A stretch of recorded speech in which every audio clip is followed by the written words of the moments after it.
Good morning students. Now this is my third session. प्यारे बच्चों, आज हम ग्रुप 15, 16 और 17 के एलिमेंट्स के बारे में कंपैरेटिव स्टडीज स्टार्ट करने जा रहे हैं। कंपैरेटिव स्टडी बच्चों हम कहाँ तक करेंगे? जितने जनरल कैरेक्टरिस्टिक्स होंगे, एटॉमिक प्रॉपर्टीज़ होंगी और इनके फिजिकल प्रॉपर्टीज़ और केमिकल प्रॉपर्टीज़ होंगी, इनके कंपैरेटिव स्टडी करेंगे ताकि एक साथ आपको पता चल जाए कि 15, 16 और 17 के एलिमेंट्स की जो प्रॉपर्टीज़ है उसमें किस प्रकार से वेरिएशन देखने को मिलता है। तो आज का हमारा जो सेशन होगा उसके ऑब्जेक्टिव्स क्या होंगे? The objectives are, we will learn about the members, name of the members of group 15, 16 and 17। Electronic configuration हम देखेंगे, अक्रेंस ऑफ एलिमेंट्स के बारे में पढ़ेंगे और पढ़ेंगे एटॉमिक प्रॉपर्टीज़ का कंपैरेटिव स्टडी। उस एटॉमिक प्रॉपर्टीज़ में बच्चों क्या क्या हमें पढ़ना है? उसमें हमें पढ़ना है atomic and ionic radii, ionization enthalpy, electronegativity, electron gain enthalpy. तो ये हमारे 4 इम्पॉर्टेंट एटॉमिक प्रॉपर्टीज होंगी। Group 15, 16 and 17, the elements of P block. Question simple है कि पी ब्लॉक एलिमेंट्स इनको क्यों बोलते हैं? Because the last electron goes into the P subshell, वो पी सबसेल में जाता है, इसलिए इसको पी ब्लॉक का एलिमेंट कहते हैं। ग्रुप 15, जैसे आप यहाँ देख लो, नाइट्रोजन उसका फर्स्ट मेंबर है, 16 का फर्स्ट मेंबर ऑक्सीजन है, 17 का फर्स्ट मेंबर फ्लोरीन है। उसी तरीके से 15 के जो अदर मेंबर्स हैं उनके बारे में आप देख लीजिए, phosphorus, arsenic, antimony, SB, bismuth, और अब करंट में जाकर आपका एटॉमिक नंबर जो 115 है, that is also included into group 15। 116 element number is also included in group 15, 16 and atomic number 117 in group 17. But in your NCERT book up to atomic number 83 polonium और astatine तक ही दिया हुआ होगा। Okay, तो सबसे पहले बच्चों मेंबर्स के नाम, कंपैरेटिव स्टडी एक साथ हम उसको देखेंगे। ग्रुप 15 के एलिमेंट्स के जो मेंबर्स हैं, element nitrogen, phosphorus, arsenic, antimony, bismuth. Atomic number देख लो, 7, 15, 33, 51, 83। बहुत आसान होता है बच्चों, कैसे याद करोगे? 7 में आप 8 ऐड कर दो, यू विल गेट 15। 15 में आप 18 ऐड कर दीजिए, यू विल गेट 33। 33 में 18 ऐड कर दो बच्चों, यू विल गेट 51। एंड 51 में आप 32 ऐड कर दो, यू विल गेट 83। इस तरीके से आप एटॉमिक नंबर आसानी से याद कर सकते हो। सेम पैटर्न आपको ग्रुप 16 के एलिमेंट्स के होंगे। ग्रुप 16 में आपको कौन कौन से मेंबर होते हैं उनका नाम देख लीजिए। एटॉम जो सिंबल है O, oxygen, sulphur, S। Clear है? आप इसमें आपको जहाँ भी दिक्कत हो आप पूछ सकते हैं, अपने आप से बुक में कंसल्ट कर सकते हैं। एलिमेंट्स के नाम आपको याद होने चाहिए, एटॉमिक नंबर भर सका आप प्रयास करो आपको याद हो जाए। Is it okay? फिर आपको atomic number 34 selenium, tellurium, and यहाँ पर बच्चों एक और एलिमेंट है आपका पोलोनियम, इसका यानी है 52 से आप क्या करोगे? 32 ऐड कर दीजिए। 52 में आप 32 ऐड कर दिए, that is 84। Just 83 then it is 84, 51 then it is 52, उसके नीचे आ जाएगा। ठीक है ना? ओके, नाउ ग्रुप 17 के जो बच्चों एलिमेंट्स हैं, फ्लोरीन, क्लोरीन, ब्रोमीन, आयोडीन, और एक और आपको है एस्टेटिन, जिसका यहाँ पे हमने नाम नहीं लिखा है, ये रेडियो एक्टिव्स है। अब देख लो, nitrogen 7, oxygen 8, fluorine 9। Next element in the same period, phosphorus, sulphur और क्लोरीन एक ही पीरियड के एलिमेंट्स होंगे। पहले आपको बच्चों क्या आता है? पहले आपको आता है फास्फोरस, ठीक है, फिर आपको आता है सल्फर, फिर आता है क्लोरीन। 15, 16, 17 हो गया एटॉमिक नंबर। आगे बात समझ में। उसी तरह से नाइट्रोजन, ऑक्सीजन, फ्लोरीन।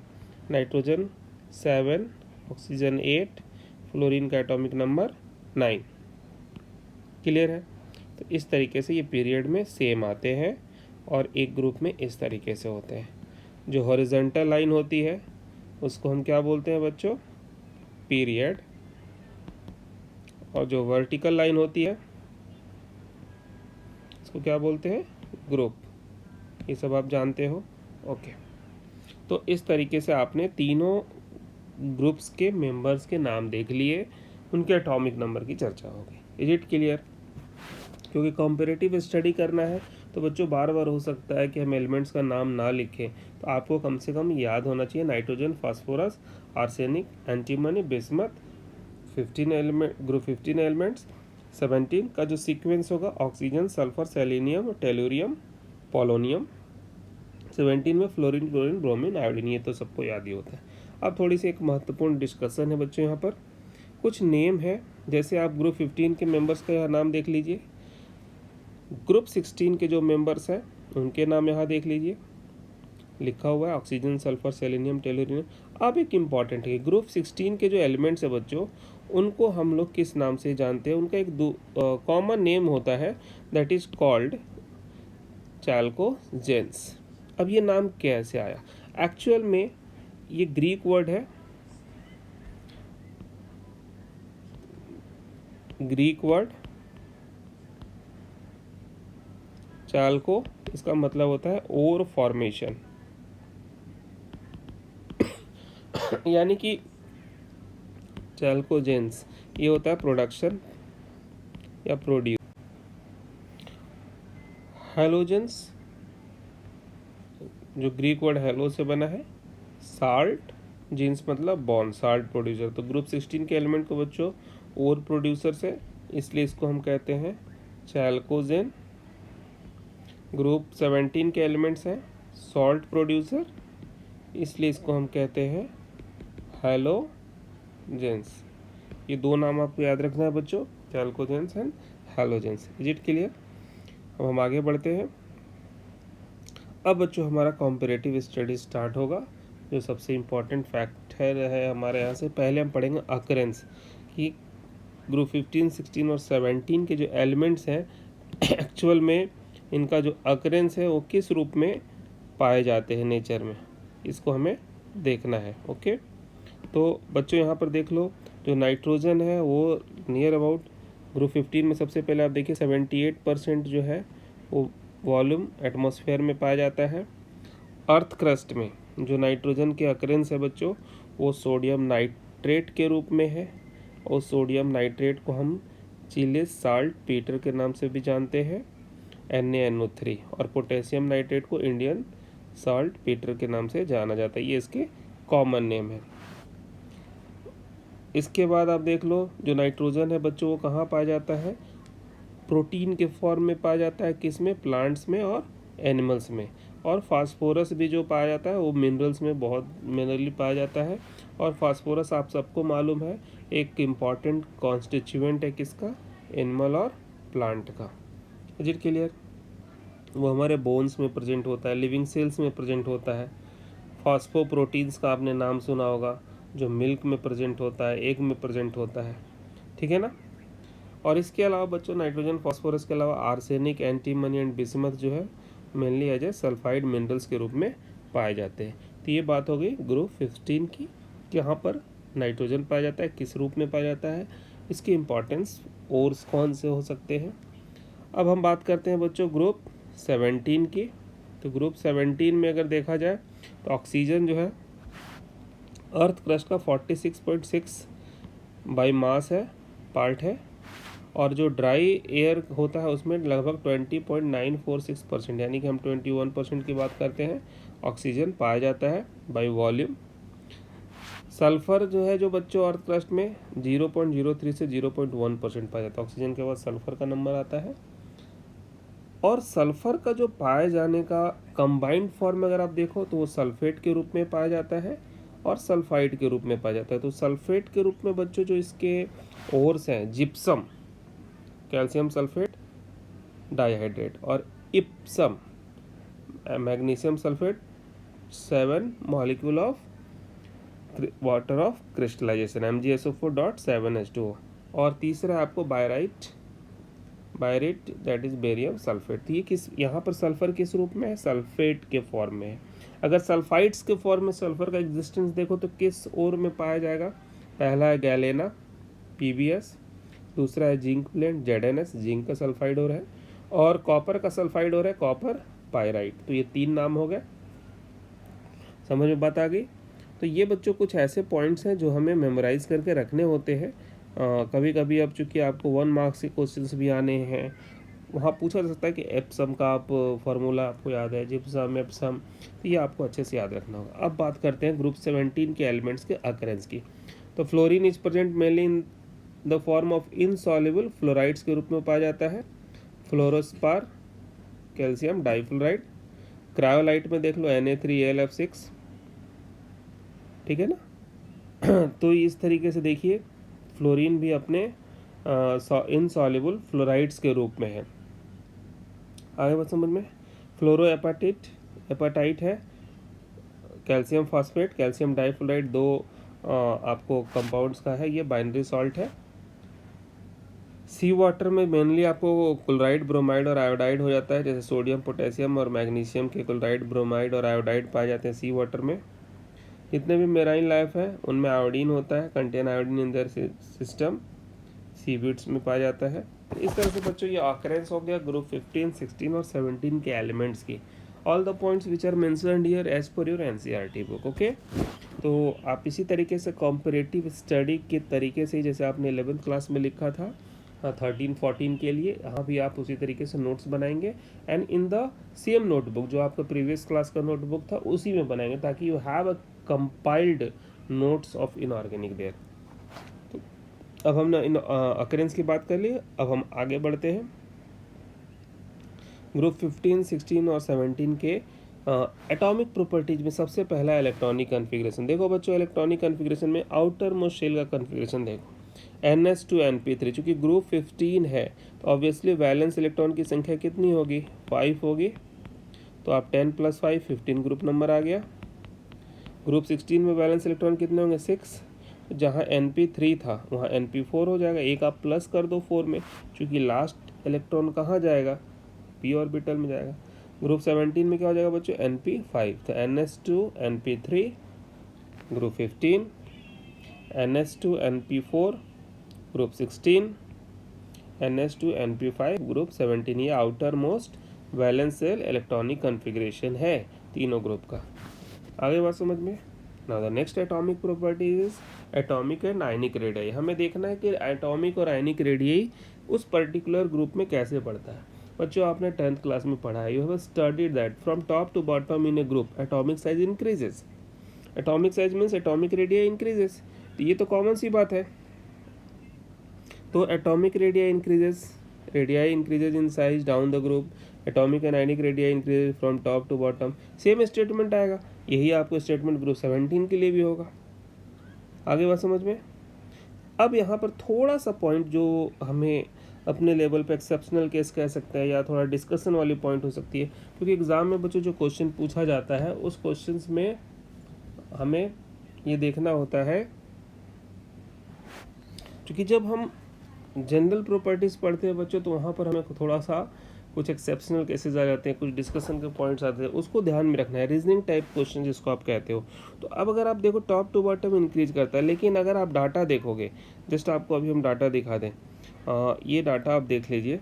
तो ग्रुप 15 के और 16, 17 तीनों को एक साथ यहाँ पे दे रखा है।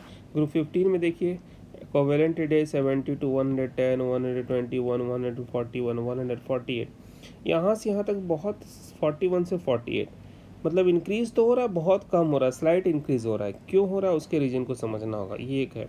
ऑक्सीजन से यहाँ देखो 66, 104, 117, 137, 146। फिर इसी तरीके से देख लीजिए नीचे में फ्लोरीन से आयोडीन की तरफ ये इंक्रीज़ कर रहा है। तो एटॉमिक साइज इंक्रीज़ करता है, लेकिन अब हमें ये समझना है जो इम्पोर्टेंट पॉइंट है कि arsenic to bismuth only a small increase in covalent radii, केवल स्मॉल इंक्रीज होता है। क्यों? तो इसमें रीज़न लिखा जाता है कि इनर जो डी और एफ ऑर्बिटल है वो फील्ड होता है। अब इनर डी ऑर्बिटल और एफ ऑर्बिटल के फील्ड होने से क्या फ़र्क पड़ता है? तो बच्चों आपने पढ़ा होगा, याद करिए 11th क्लास में क्या पढ़ा था, शील्डिंग इफेक्ट। शील्डिंग इफेक्ट, और इसमें याद रखिए कि शील्डिंग इफेक्ट जो होता है वो s से कम होता है p ऑर्बिटल के इलेक्ट्रॉन्स के, उससे कम होता है d ऑर्बिटल के, उससे कम होता है f ऑर्बिटल्स के। इसका मतलब क्या हो गया कि जितने भी हैवी मेटल्स हैं, हैवी मेटल्स कौन कौन से हैं, आर्सेनिक, बिस्मथ, एंटीमनी, तो due to presence of completely filled inner D orbital और इनर सबसेल, डी और एफ ऑर्बिटल की शील्डिंग इफेक्ट क्या है, पुअर। किसकी है, डी और एफ की। तो पुअर शील्डिंग इफेक्ट के कारण क्या होगा, तो inner orbitals are completely filled and having the poor shielding effect. तो जब पुअर शील्डिंग इफेक्ट होगा तो nucleus is tight hold on valence shell. Nucleus क्या है, वैलेंस सेल को, बाहर के ऑर्बिटल को टाइटली होल्ड करता है। And there is marginal increase in atom, से घटा तो पूरा नहीं सकता लेकिन बहुत ज़्यादा बढ़ने भी नहीं देता है। आगे बात समझ में ना, ये रीज़न है। तो बच्चों ये रीजनिंग क्वेश्चन आपको इस तरह के याद रखने होंगे, रीजनिंग टाइप क्वेश्चन। अब अगर ग्रुप 16 में आप देखो तो ऑक्सीजन एटम की साइज जो होती है एक्सेप्शनली बहुत स्मॉल होती है, ठीक है ना। ये अभी हम पढ़ेंगे कि जितने भी फर्स्ट मेंबर है, नाइट्रोजन ग्रुप 15, ऑक्सीजन ग्रुप 16 और फ्लोरीन ग्रुप 17 की, इनकी जो अपनी प्रॉपर्टीज है, फर्स्ट मेंबर की properties rest member of particular group से डिफर क्यों करती है, वो हमें पढ़ना है। और जो आपने 13-14 के लिए पढ़ा है कुछ वैसा ही है, ठीक है ना। स्मॉलेस्ट एटम, अब ग्रुप 17 का देख लो, smallest atomic radii in their respective period. अगर हम मान लो उसके रिस्पेक्टिव पीरियड से नाइट्रोजन, हम बात कर रहे हैं कि मान लीजिए नाइट्रोजन, ऑक्सीजन और फ्लोरीन में, तो सबसे छोटा लेफ्ट टू राइट जब आप जाते हो तो एटॉमिक साइज डिक्रीज करते हैं, यानी कि फ्लोरीन की साइज सबसे छोटी होगी। उसी तरीके से फास्फोरस, सल्फर और क्लोरीन में क्लोरीन की साइज सबसे छोटी होगी। ये स्टेटमेंट आपका कहता है, ठीक है ना, due to the maximum nuclear charge. और टॉप टू बॉटम जाने पर आपको एटॉमिक साइज इंक्रीज करता है, यानी फ्लोरीन टू आयोडीन जाओगे तो स्मॉलेस्ट से लार्जेस्ट की तरफ जाओगे। तो आपको इलेक्ट्रॉनिक कॉन्फ़िगरेशन और एटॉमिक रेडियाई समझ में आ गया। जो मेन पॉइंट एक डिस्कशन का था यहाँ पर था। हम बढ़ते हैं नेक्स्ट प्रॉपर्टीज़ की तरफ। ये आपको डाटा हमने बता दिया। और द नेक्स्ट प्रॉपर्टी है आयनाइजेशन एंथैल्पी। सबसे पहले क्वेश्चन ये होता है कि आयनाइजेशन एंथैल्पी क्या है। Actually the amount of energy required to remove an electron. एक इलेक्ट्रॉन को निकालना है, अब कितनी एनर्जी देनी पड़ेगी, ज़्यादा एनर्जी देनी है, it means high ionization enthalpy, कम देनी है, less ionisation enthalpy. Common point देखो, ग्रुप 15 में decrease down the group, group 16 decrease down the group. यानी पर्टिकुलर ग्रुप में टॉप टू बॉटम जाओगे तो डिक्रीज करेगा। ग्रुप 17 में भी वही पैटर्न है, लेकिन ग्रुप 17 में हमने इस सेंटेंस को नहीं रिपीट किया, लेकिन top to bottom decreases down the group. यहाँ पर हमने क्या लिखा है, very high ionization enthalpy in respective period, उस पर्टिकुलर पीरियड में, यानी जो हम अभी चर्चा कर रहे थे। जैसे मान लो अगर नाइट्रोजन, ऑक्सीजन और फ्लोरीन इस पीरियड में जाओगे तो सबसे हाईएस्ट आयनाइजेशन एंथैल्पी किसकी होगी, फ्लोरीन की होगी। क्यों होगी, कि ज़्यादा एनर्जी देनी पड़ेगी। क्यों देनी पड़ेगी, क्योंकि साइज बहुत छोटा है उस पर्टिकुलर रिस्पेक्टिव इस पीरियड में, इसकी साइज छोटी है। जो होल्डिंग है, nuclear force of attraction, nucleus का जो होल्डिंग है आउटर मोस्ट इलेक्ट्रॉन पे मैक्सिमम है। जब बहुत कस के बच्चों जकड़ के रखेगा तो उसको निकालने में ज़्यादा एनर्जी देनी पड़ेगी ना।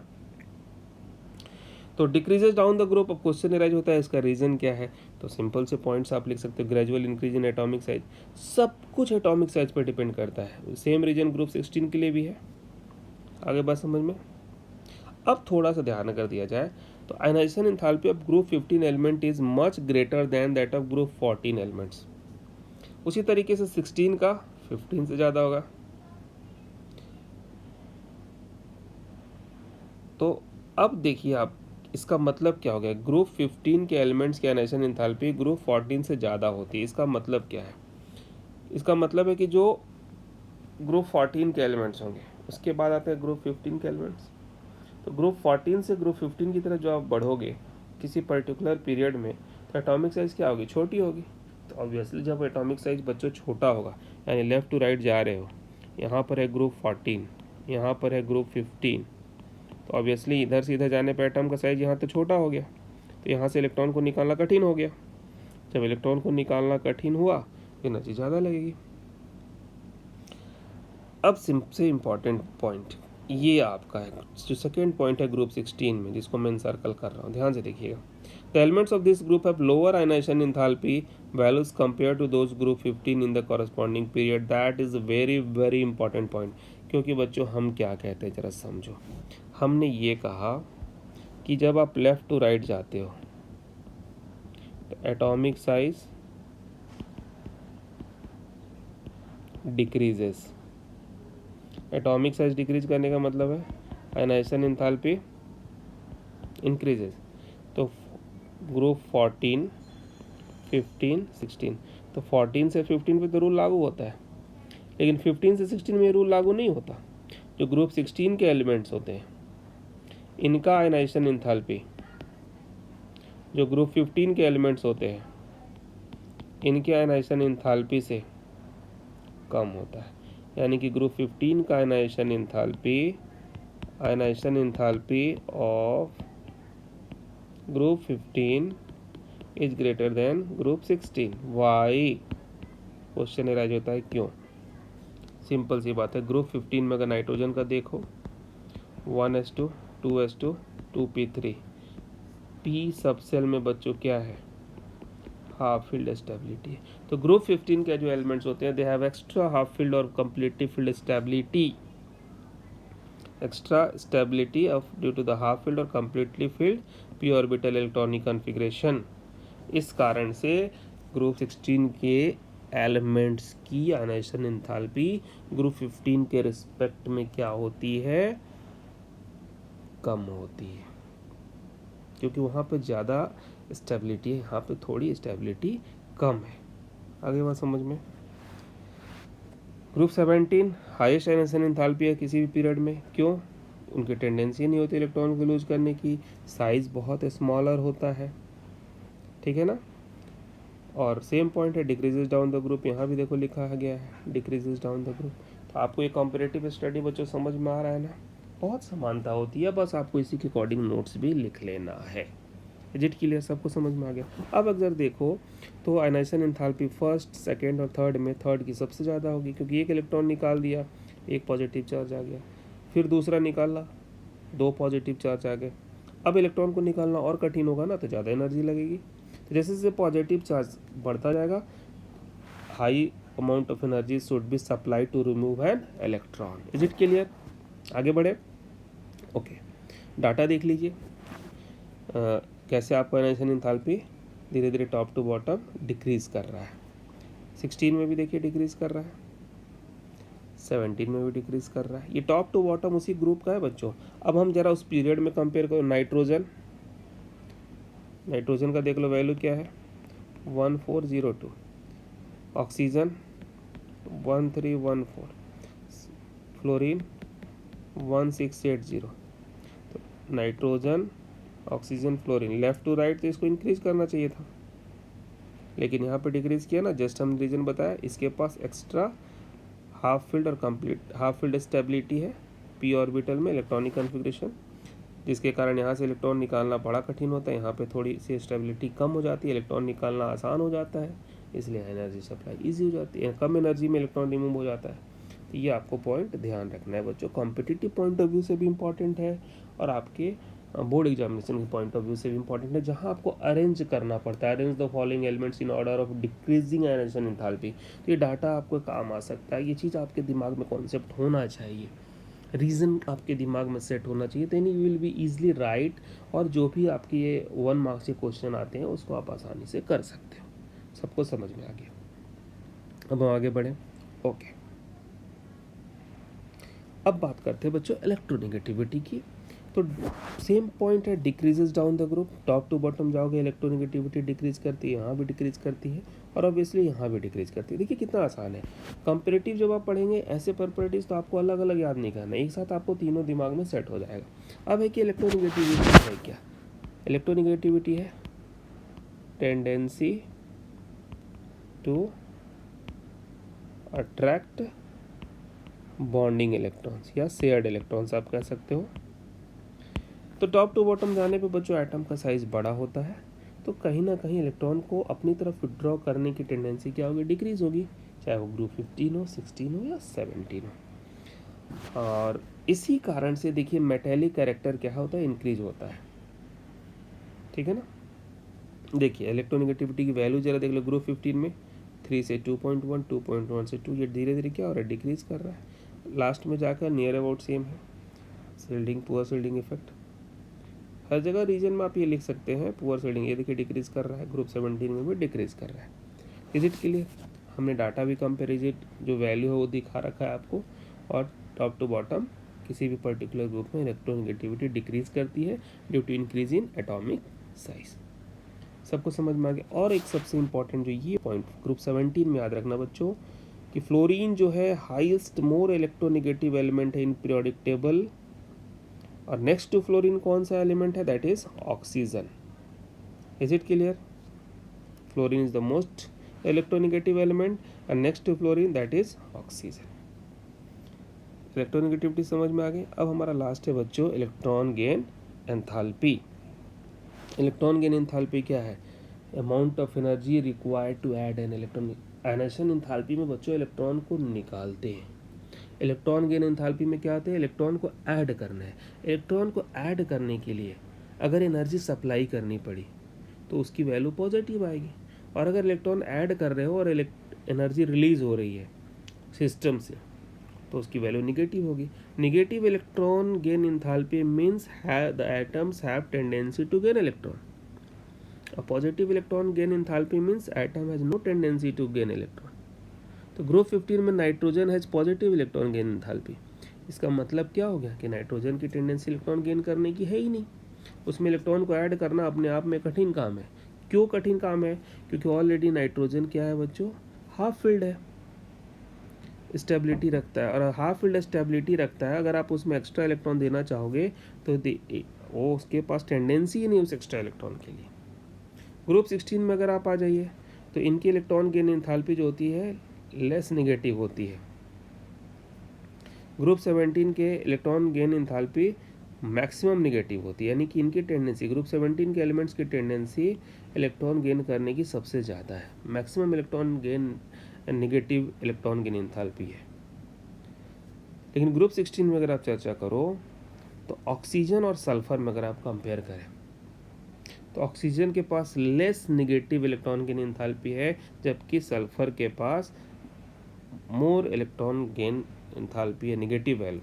क्यों? क्योंकि सल्फर साइज में बच्चों छोटा होता है, ऑक्सीजन साइज में छोटा होता है, वहाँ इंटर इलेक्ट्रॉनिक रिपल्सन ज़्यादा होती है।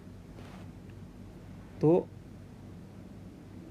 ये रीज़न आपको फिर यहाँ पे याद रखना पड़ेगा। ऑक्सीजन और सल्फर में ऑक्सीजन की टेंडेंसी इलेक्ट्रॉन गेन करने की कम है due to small in size, inter electronic repulsion is maximum.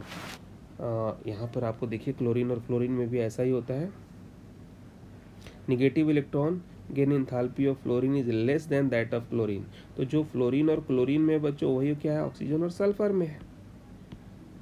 आगे बात समझ में? क्यों? Due to small size of fluorine atom, तो यहाँ लिख लो due to small size of oxygen atom. Strong inter electronic repulsion in relative to small TV orbital of fluorine, वही यहाँ पर लिख लीजिए ऑक्सीजन के केस में।